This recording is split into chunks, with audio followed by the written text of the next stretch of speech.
So Wale, what do you think it means to be a Black Christian?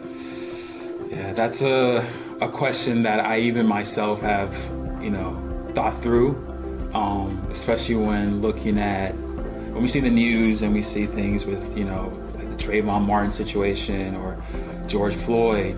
I kind of step back and there's the Black side, and then there's the, your Christian side, right? And, especially when you're a Christian, you want that to override everything, and to be honest, sometimes it could be challenging, right? But then I looked at other people in the Bible, right? Because that's supposed to be our reference, okay? But besides prayer, looking in the Bible and say, who else struggled through oppression or struggle through inequality or injustice, right? And how did they take that on? So, for instance, Paul, right? And knowing that, the letter to Romans, right? And looking at Rome and how Paul stood up to Rome and saying because during that time, especially, Christians were persecuted, right? Just because of based off being a Christian, right? Mm-hmm. And Paul standing up and Nero, who was the emperor during that time, was furious, right? With this concept of Christianity. It's this brand new thing of this love, and this guy came down and died for people's sin, and this is totally against Rome. And he, persecuted and kills Peter, right? And then fast forward later, you have, Dr. Martin Luther King, right? Because I kind of like to associate the two. And you have Dr. Martin Luther King, who stands up against injustice, inequality, Black people not being able to vote, a Black woman like Rosa Parks not being able to be in the bus, or she has to sit in the back of the bus, and he stands up for that. And eventually, unfortunately, Martin Luther King also gets persecuted as well.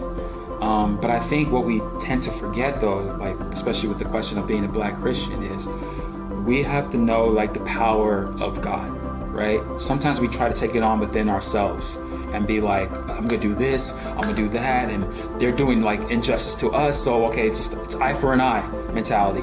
But we look at movement that did an eye for an eye, and that doesn't work. It just doesn't. Even though people that did that were brilliant, but just because they did that eye for an eye, and knowing that we're a Christian and God's will always prevails, and your own way of doing things is not according to God's will, well, you're setting yourself up for failure.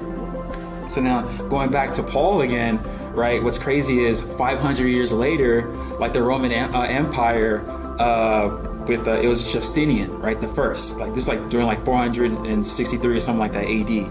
He incorporates Christianity into Rome, right? So what's crazy is that you have 400 years later, before that, where Paul was persecuted for bringing up Christianity, and lo and behold, that same empire now incorporates Christianity in their own way of doing things, because God will always prevails. So it's the same thing with the Black Christian too.